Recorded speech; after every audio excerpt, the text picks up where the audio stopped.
for your consideration for Best Live Action Short Film.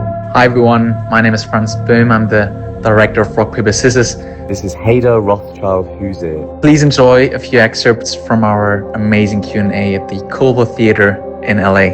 Everything that you saw here, Rock, Paper, Scissors, is really the direct result of some really great teamwork.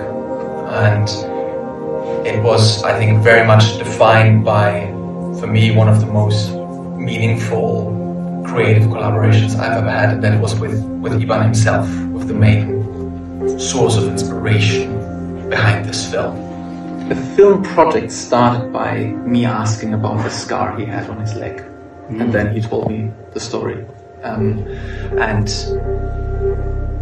we had a lot of time together, and we wrote the screenplay together. At the beginning of the film, we didn't want the audience to know immediately where we are and when it's taking place and what's about to happen. Because if you would put, let's say you would put March 2022 Ukraine, Eastern Front in front of the film, then I think the audience would go into the film with a slightly different expectation.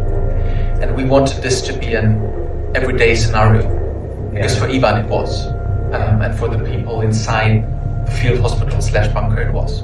When soldiers get shot and it's not life-threatening, in the immediate aftermath of that, it's sometimes really difficult to communicate with them because they cannot hear very well, because the blood is pumping through their veins so quickly that they hear their own blood much more clearly than they can hear each other. We were trying to implement that into the sound design and score and everything that you can hear and see and feel immediately after Ivan shoots himself.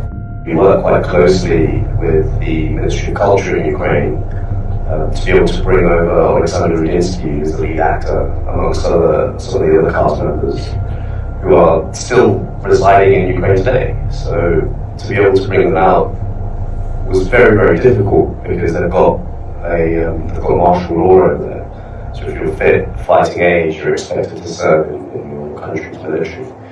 So working with the Ministry of Culture managed to bring him and cast over, and it was really important to be able to maintain that authenticity even though we weren't able to shoot in Ukraine. We now have the support from the Office of the President of Ukraine, who recognise Ivan's sacrifice, who recognise his life, and understand that these types of stories shouldn't be forgotten, and that this forms a part of a cultural resistance towards what's happening.